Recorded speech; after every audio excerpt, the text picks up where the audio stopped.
सुप्रभातम बच्चों, कैसे हो आप सब। मैं उम्मीद करती हूँ आप सब बहुत अच्छे होंगे। आइए अपनी संस्कृत की कक्षा को आगे बढ़ाते हैं आज के नए पाठ के साथ। पाठ संख्या है 16 और इसमें हम किसके बारे में जानेंगे बच्चों? इसका शीर्षक ही है व्याकरणम, यानी कि ग्रामर। ग्रामर के बारे में जानेंगे। संस्कृत में जो हम ग्रामर होते हैं उनके बारे में जानेंगे। सबसे पहले इसमें बात आती है संधि यानी ज्वाइनिंग। तो संधि के बारे में जानते हैं। दो वर्णों के मेल से होने वाले परिवर्तन को क्या कहते हैं बच्चों? संधि कहते हैं। संधि 3 प्रकार की होती है, स्वर संधि, व्यंजन संधि और विसर्ग संधि। स्वर संधि किसको कहते हैं? दो स्वरों के मेल को स्वर संधि कहते हैं। एक स्वर के बाद दूसरा स्वर आने पर दोनों के मेल से जो विकार उत्पन्न होते हैं, यानी कि वो स्वर संधि कहलाता है। जैसे विद्या प्लस अर्थी विद्यार्थी, आ प्लस आ। स्वर इसमें क्या आ गया? आ ई। स्वर जो होते हैं वो आ ई उ री री ए ओ। ये सब स्वर हो जाते हैं बच्चों। और दीर्घ संधि, अब स्वर संधि 5 प्रकार की होते हैं बच्चों। कौन कौन से? वृद्धि संधि, यण संधि, दीर्घ संधि, गुण संधि और अयादि संधि। दीर्घ संधि को समझते हैं पहले बच्चों।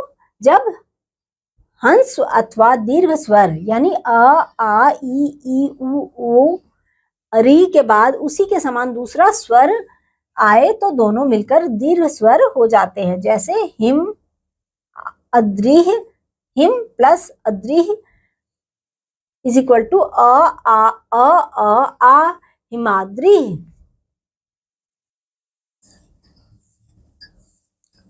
गुण संधि, यदि अ या आ के बाद ह्रस्व या दीर्घ ई उ या री आए तो दोनों के स्थान पर क्रमशः ए ओ तथा अर हो जाता है। जैसे उप प्लस इंद्र, अ ई ए उपेंद्र।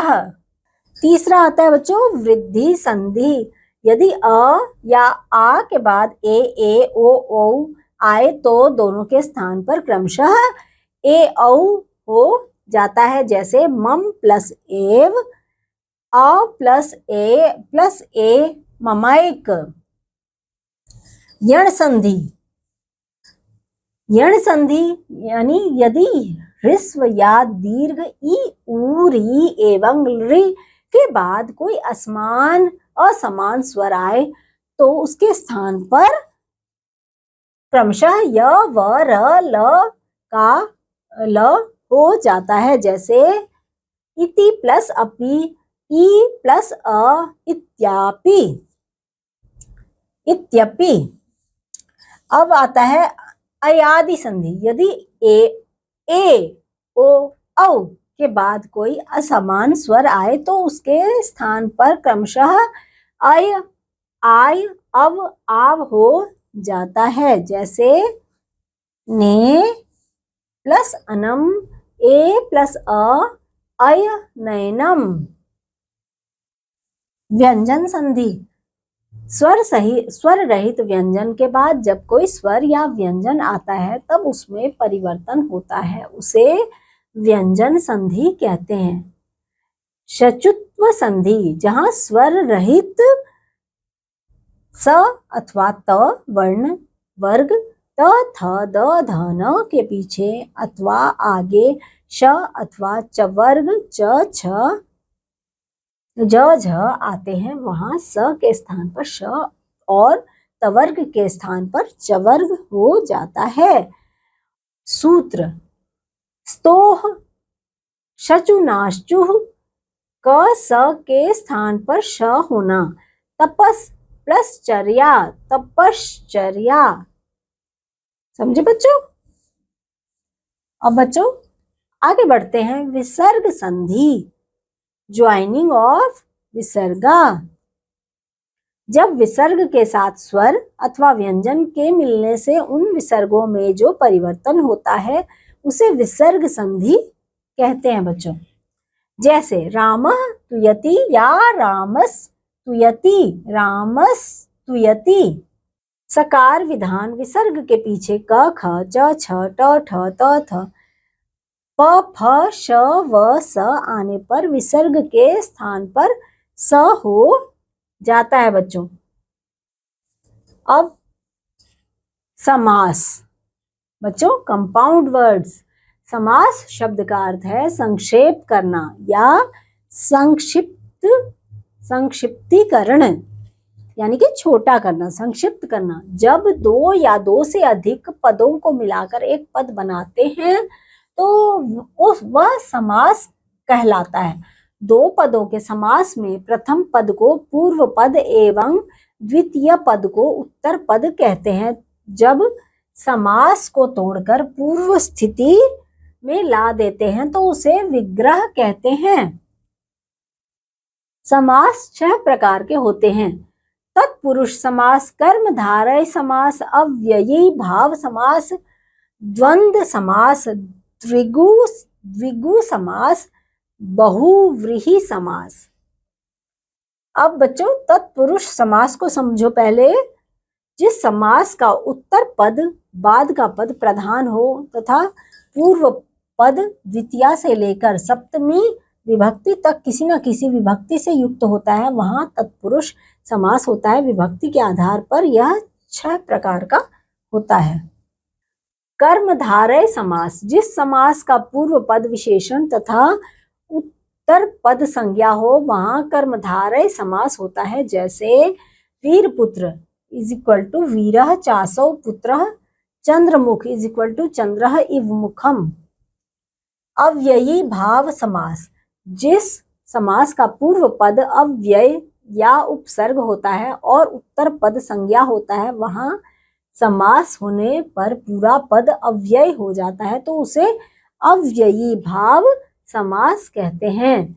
जैसे प्रतिगृहम इज इक्वल टू गृहं गृहं प्रति। द्वंद्व समास, फोर्थ है हमारा द्वंद्व समास बच्चों। जिस समास के सभी पदों का अपना अपना महत्व होता है और च से जुड़े रहते हैं वह द्वंद्व समास होता है। जैसे दीवानक्तम इज इक्वल टू दिवा च नक्तम च। अगला है द्विगु समास बच्चों। द्विगु समास, जिस समास का पूर्व पद संख्यावाचक हो वहां द्विगु समास होता है। जैसे चौराहा इज इक्वल टू चतुर्णाम मार्गाणाम समाहारः, पंचवटी यानी पंचानाम वटानाम समाहारः। बहुव्रीहि समास, इस समास के बारे में बच्चों ये है कि जिस समास का न तो पूर्व पद और न उत्तर पद प्रधान हो बल्कि कोई अन्य पद प्रधान होता है वहां बहुव्रीहि समास होता है। जैसे पीताम्बरः पीतम अंबरः अंबरं यस्य सः रामः। अब संज्ञा शब्द Rupani, word forms of the noun. पहला है ऋकारांत पुल्लिंग शब्द पितृ। अब देखो बच्चों, जैसे ना विभक्ति होता है ना, एक वचन द्विवचन बहुवचन। पिता पितरौ पितरः पितरं पितरौ पितरन्। ऋकारांत स्त्रीलिंग शब्द मात्र, इसको समझते हैं बच्चों। माता मातरौ मातरः मातरम मातरौ मातृन्। ऋकारांत पुल्लिंग शब्द नेत्र, नेता नेतारौ नेतराः नेतारः। नेताराम नेतारम नेतारौ नेतृन्। नकारांत पुल्लिंग शब्द शशिनः, शशि शशिनौ शशिनः शशिनम शशिनौ शशिनः। नकारांत पुल्लिंग शब्द राजन, राजा राजानौ राजानः राजानं राजानौ राज्ञः। सकारांत नपुंसकालिंग शब्दः पयस, पयः पयसि पयांसि, पया पयसि पयांसि। सकारांत पुल्लिंग शब्द विद्वस। अब इसको समझेंगे बच्चों, विद्वान, विद्वांसौ, विद्वांसः, विद्वांसम, विद्वांसौ, विदुषः। तत् तकारांत पुल्लिंग शब्द महत्, महान, महान्तौ, महान्तः, महान्तम, महान्तौ, महतः। सर्वनाम शब्द रूपाणी बच्चों, word forms of the pronoun. अन्य दूसरा पुल्लिंग, अन्यः, अन्यौ, अन्ये। इयम, यह स्त्रीलिंग में क्या, इसको कैसे करेंगे, इयम, इमे, इमाह, इमाम, इमे, इमाह। इदम, यह नपुंसकालिंग, इदम, इमे, इमानि, इदम, इमे, इमानि। किम प्लस चित, किंचित, कुछ पुल्लिंग, कश्चित, कौचित, केचित। किश्चित, किम प्लस चित स्त्रीलिंग, काचित, केचित, काशिचत। धातु रूपाणी फॉर्म्स ऑफ वर्ब, परस्मय पद, परस्मय पद धातवः। क्रिय, करना, लट लकार, वर्तमान काल। इसमें कैसे, एक वचन, द्विवचन, बहुवचन में करोति, कुरुतः, कुर्वन्ति, करोषि, कुरुथः, कुरुथ। लट लकार, करिष्यति, करिष्यतः, करिष्यन्ति।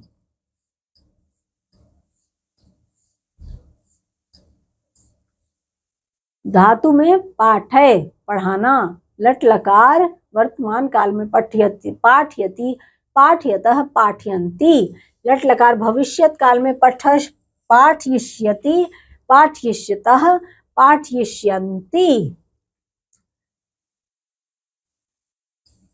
लंगकारः भूतकाल, अपाठयत, अपाठयताम, अपाठयन। सेव, सेवा करना, लट लकार वर्तमान कालः। सेवते, सेवते, सेवेते, सेवन्ते। सेवसे, सेवेथे, सेवद्वे।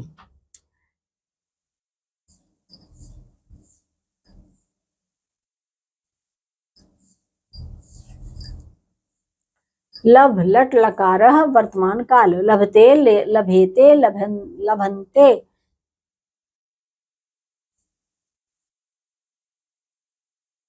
अन्य धातवः, अदर वर्ब्स बच्चों, इसमें धातु लट लकार, इसमें जैसे हो गया आपका बच्चों अर्च, अर्चति, अर्चिष्यति, आर्चत, अर्चतु, अर्चेत। शब्दकोश वोकैबुलरी है बच्चों, इसमें जैसे अंकः, उसको बोलेंगे अंक, संख्या, मार्क, नंबर। इसी तरह से आप और भी यहाँ पर देख सकते हो जो शब्द के अर्थ बताए गए हैं। अब आते हैं बच्चों प्रत्यय यानी सफिक्सेस के ऊपर।